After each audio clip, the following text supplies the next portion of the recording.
Ellison, and in this video I'm going to explain how to set up a 5-year lease with recurring invoices. All right, let's get started. All right, let's talk recurring transactions and why you'd want to do this. You want to do this so you don't forget to do a rent increase, which I've found happens all the time. So one thing to do if you have a fully executed lease, and this one I'm going to do, for instance, 5 years, is to set up recurring transactions so that the tenant is automatically invoiced. This also keeps you from needing to go and figure out the rent each month and create it. It will just auto create for you. All right. I just spent 5 minutes figuring this out because they changed a bunch of things. So let's talk about how you get there and what needs to be set up ahead of time. Before you would create these recurring invoices, you would need to create a tenant, which I'm not going to go into. That's in other videos of mine. You need to create the tenant. You also need to create the product and service. So in my videos about invoicing, I talk a lot about there's a whole piece of you got to first create the chart of account, then you create the product and service and link it. And please make sure that for every tenant you have an income code for that unit, not that tenant's name. Okay. So you got to get the tenant set up. You got to get the chart of account for the unit set up, and you already need to have the product and service. For this demo, we're going to be using unit 1 of 40 Railroad, right? So if you clicked here in the tenant section, I already have that set up. So let's just look at this for 1 minute. Okay, and I have other invoices going for the demo. It doesn't have a lot to do with what we're going to do now. Okay, so once you have that set up, then you're going to go over here to the gear icon on the top right, and right below product and service, it says recurring transactions. Just make sure. Okay. All right, so we don't have any yet. So we're going to click new, drop it down, go here to invoice. We're going to say okay. Now, let's call this Corner Deli year 1, right? Because we're putting 5 years. Create number days in advance. I like to send things like 3 days ahead. Now, in a corporate lease, like a commercial lease, they obviously know and really shouldn't need to invoice them. But everybody loves to play silly and like, oh, I forgot. All right, so we're going to say 11/1/24 is our first year. So we're going to end after 12 occurrences. The first one's November 1st. We're in October. And it repeats every, 1 month on the first day. Okay. So then we're going to say, this is for, go over here. That's the recurring settings. Now we're going to go and put the item. And then we could put in the description 11/1/24 to 10/31/24. We're going to say $2,000, right? So let me write this out. So year 1, we're going to have 2,000. Okay. So this will start on November 1st and will end October of 25. So we're going to, and then you got to make sure you have an email up here and the customer. So I just put in, it's funny because I'm going to get these in my email now. It won't let you save if you don't have that because we're saying we're going to automatically send the email. Okay. So let's go over this again. You got to have your customer picked out. You have to have your unit. You have to have your price because you don't want to send out a $0. So you used to be able to make the invoice in the customer section and just click in at the bottom and say make recurring. That has gone away. Okay. So we're not going to do print later and we're not going to do unbilled charges. Save. Okay, so now let's clear out of X. Ooh. So now you see this is scheduled next day, 2,000. So we're doing a new one. So we're going to say invoice. We're going to name it Corner Deli year 2. Go over here and put the Corner Deli so I don't forget that. It's that unit, right? And now we're going to say 11/1/25 to 10/31/26. That's crazy. Okay, so let's do a 3% increase. So it'll be 2060. Write this down. Year 2, 2060. Okay. We're going to say again 3 days in advance. We're going to automatically send it. If you have any questions, this is the email you can send it to, hello@HB Bookkeeping. Start date.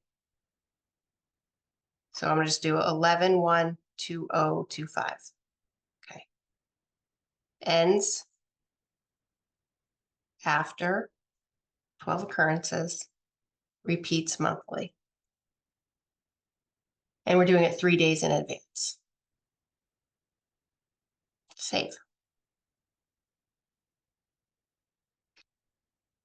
Okay. So now look, it says 11/1/24, 11/1/25. Now we're going to go again. So now it's going to be 2001/21/80 for year 3. New. So you guys are getting it by now, right? I think I'll just do that 3. Got to change your name.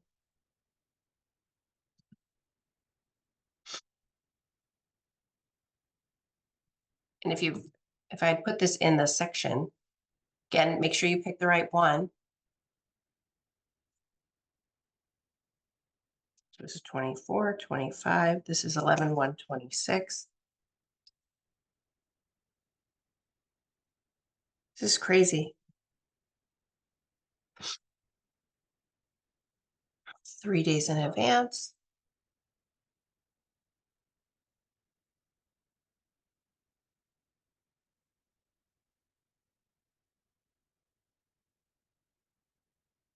Okay. So now look here. It says repeats on the first day. It starts 11/1/26 and the last invoice will be created and sent on 10/1/27. So you want to look at your terms and make sure everything, you've got that right. You've got 12 and then it's going to end after 12 occurrences.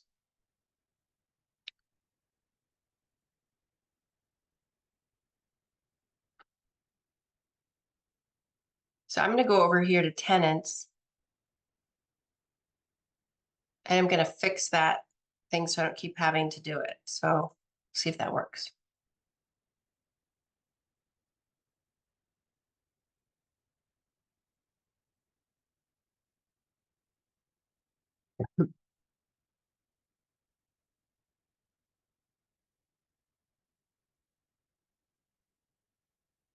So now we're keeping 24, 25, then we're going to do year 4, 27.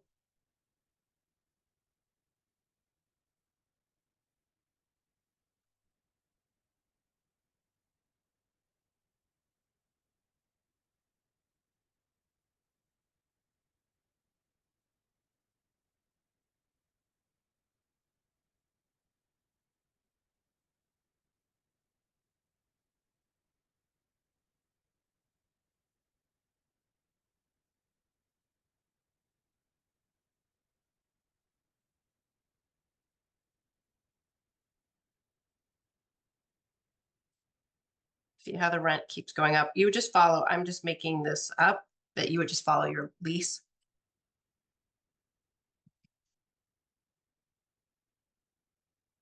And notice I'm not changing because I need to keep using the unit from the invoice. I'm not changing the rate on the unit. I'm just overriding it.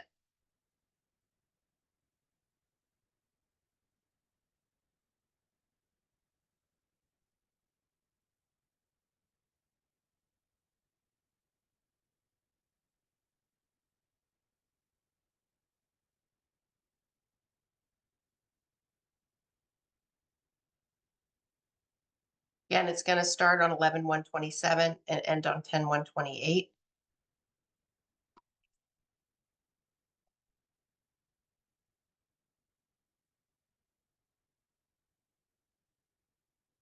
So one last one.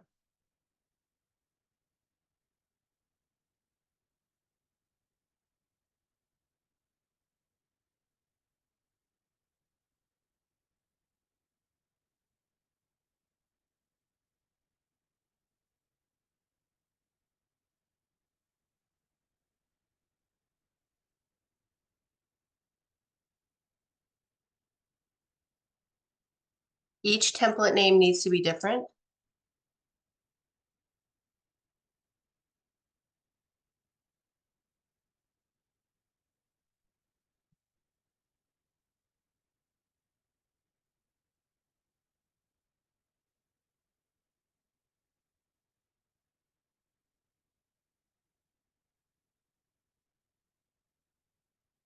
Okay, so let's look at this again. Let's sort them. Okay, so we have one starting on 11/1. Then we have another starting on 11/1, 25, 26, 27, 28. If you're concerned that you messed it up, you click edit and hopefully it shows you the settings.